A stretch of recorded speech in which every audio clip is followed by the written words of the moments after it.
Vous me posez beaucoup de questions sur les réseaux sociaux et j'adore lire vos commentaires et vos questions. Et une des questions qui revient très souvent, c'est la suivante. Une différence de longueur de jambe peut-elle entraîner des douleurs au dos, des douleurs au bassin ou même des douleurs à d'autres articulations?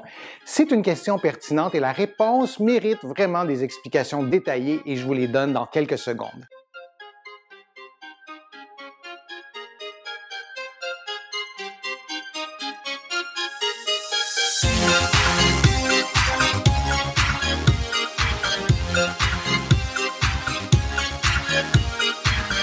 Je suis Denis Fortier. Si vous êtes nouveau ici sur ma chaîne YouTube, je vous conseille de vous abonner en cliquant sur le coin inférieur droit de l'écran. Je vous invite aussi à vous abonner gratuitement à mon infolettre en visitant mon site web, le www.denisfortier.ca. Vous allez pouvoir aussi prendre un rendez-vous en ligne. J'offre des téléconsultations et vous allez pouvoir aussi faire une contribution, ce qui m'aide à vous proposer de plus en plus de contenu ici sur YouTube.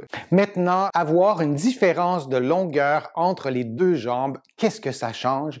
Est-ce que c'est dangereux? Est-ce qu'il peut y avoir des implications sur d'autres articulations? Est-ce que cette situation-là peut être la cause de douleurs et parfois de douleurs très importantes? Je vais vous donner des pistes de réflexion aujourd'hui et avec ces pistes-là, je pense que vous allez pouvoir trouver des réponses et peut-être que vous allez aussi pouvoir peut-être mieux comprendre qui aller consulter aussi pour vous donner un coup de main si la situation est peut-être plus complexe. Le fait de ne pas être symétrique, c'est normal. On est par définition des êtres asymétriques. D'abord, on est généralement droitier ou gaucher. Déjà, il y a une asymétrie qui va s'installer très tôt dans le développement moteur. Souvent, dans les premières années de vie, on va voir cette asymétrie-là changer. Bien sûr, durant la première année, les 2 premières années du développement moteur, on ne devrait pas voir d'asymétrie, mais à l'âge adulte, il y a une asymétrie, ne serait-ce par notre dominance. Notre emploi peut entraîner aussi une asymétrie posturale. Les activités sportives qu'on fera aussi. Il y a des musiciens aussi qui ont une posture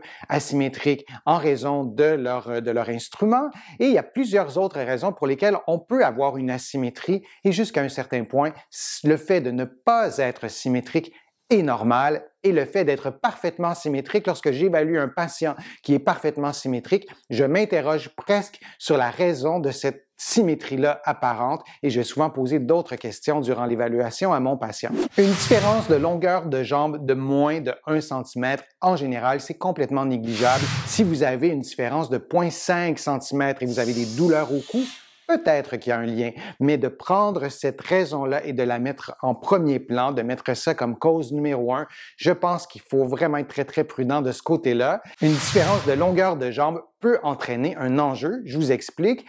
Le corps a plusieurs articulations qui sont superposées et plus on s'approche du cou, bien plus on multiplie le nombre d'articulations entre le pied et par exemple le cou. C'est assez impressionnant de voir tous les étages d'articulation qui vont faire en sorte parfois de se réajuster. Si vous avez une différence de 3 cm de longueur de jambe, il est fort possible que lorsqu'on évalue votre posture, on ne voit pas ce 3 cm-là parce qu'il est réparti entre le genou, la hanche, chacune des vertèbres du dos. Il y a des fausses jambes longues ou des fausses jambes courtes. Il y a 2 principales raisons qui peuvent expliquer cela.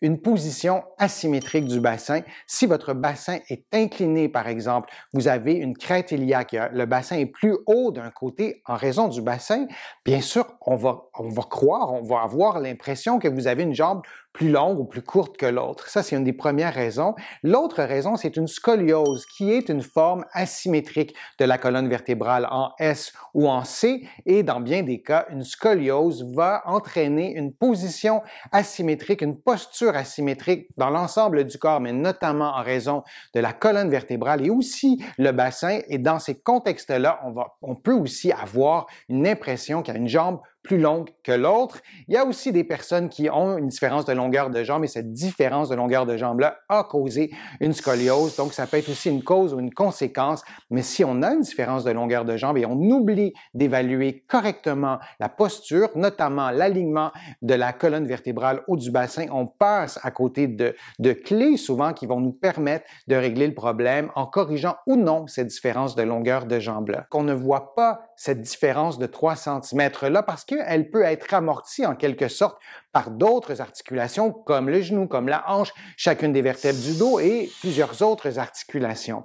Il y a donc un effet d'entraînement jusqu'à un certain point lorsqu'on a une différence de longueur de jambe et cette situation-là, cette autocorrection-là, parfois, ça règle le problème. Parfois, il y a un équilibre, un certain équilibre qui va s'opérer et vous allez parfaitement bien fonctionner et il est possible que vous ayez une douleur au dos, une douleur au cou, une douleur au genou qui n'est pas reliée avec cette asymétrie-là. Il faut vraiment faire le lien et parfois c'est difficile de faire le lien.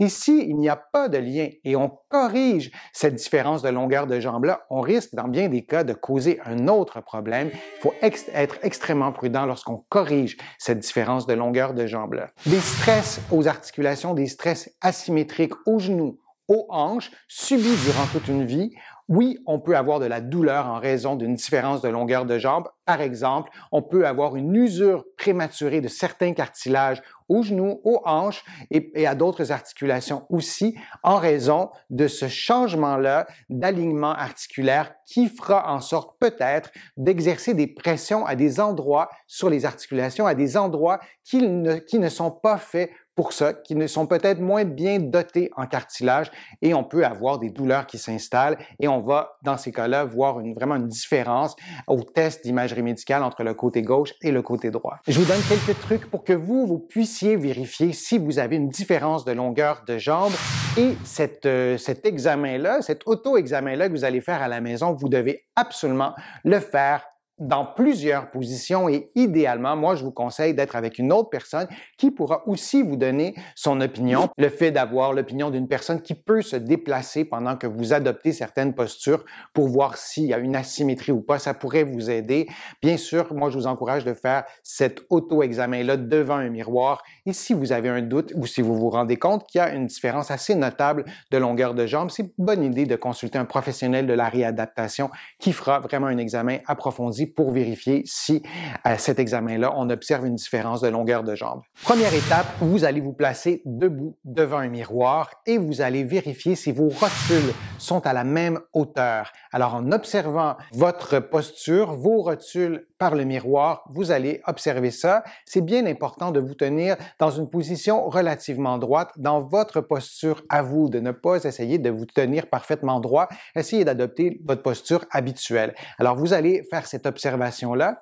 Vous allez aussi mettre vos mains sur votre bassin. Vous allez tenter de vérifier si vous avez une crête iliaque qui est plus haute que l'autre ou si votre bassin est incliné et vous allez aussi vérifier si votre bassin est tourné. Vous allez sentir que votre bassin, par exemple, ou vos mains, puisque vos mains seront sur votre bassin, vous allez sentir que votre bassin est un peu tourné ou beaucoup tourné vers la droite ou vers la gauche. Toujours devant le miroir, vous allez vous tourner et vous allez demander à une autre personne de prendre une photo de votre posture de dos pour qu'on puisse voir vos pieds, en fait, jusqu'à votre tête et vous allez observer votre posture de dos et vous allez voir s'il y a ou non des asymétries.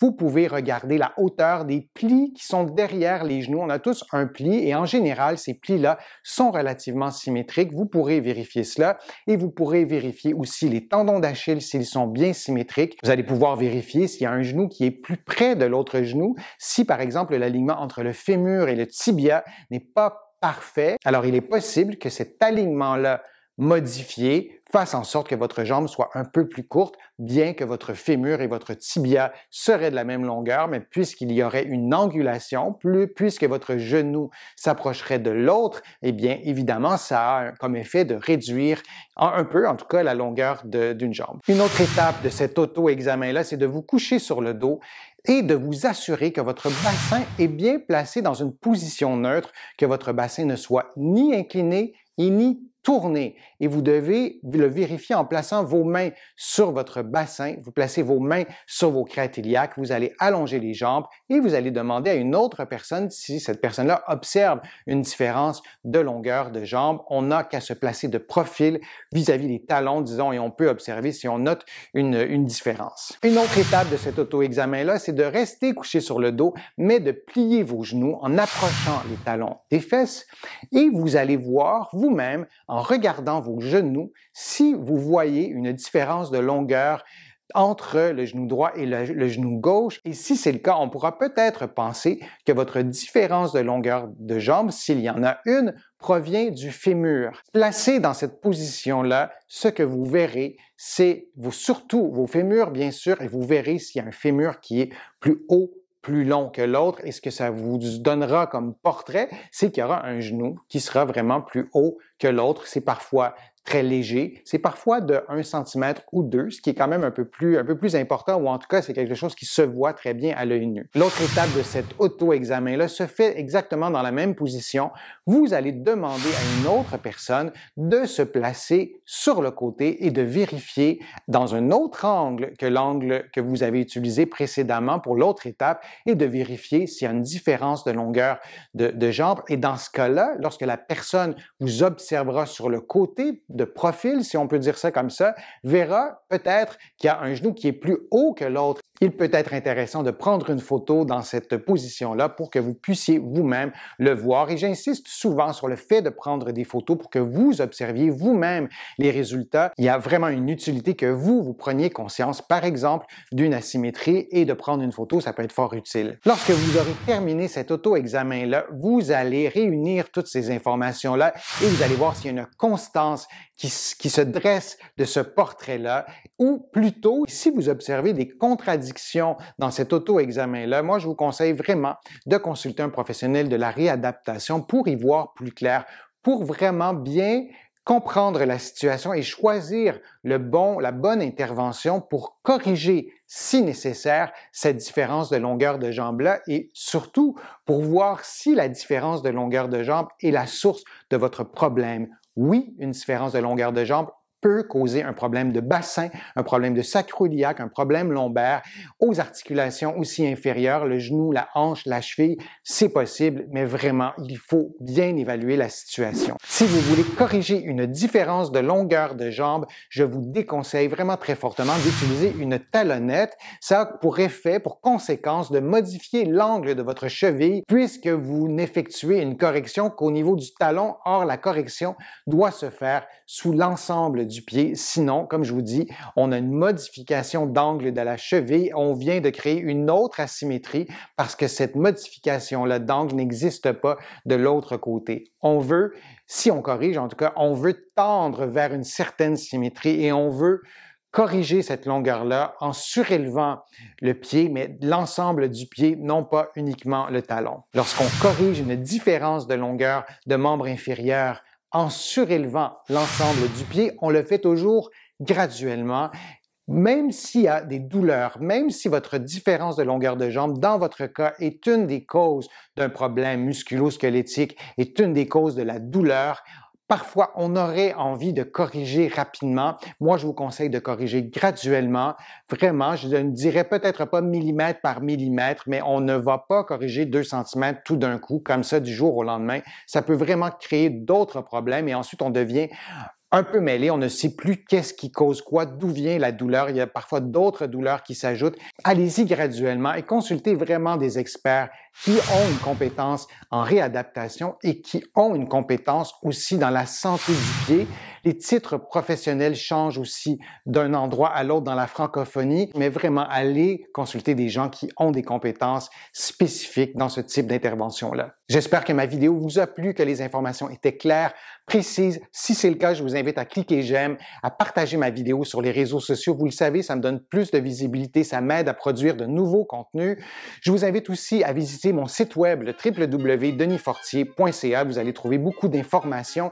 Il y a aussi d'autres informations informations dans mes livres qui sont disponibles partout au Canada, en librairie et sur le web. J'ai le privilège d'être distribué à travers le monde, notamment en France et en Belgique. Vous allez trouver là aussi mes livres en librairie et sur le web. Je suis Denis Fortier. Je vous remercie beaucoup. À bientôt.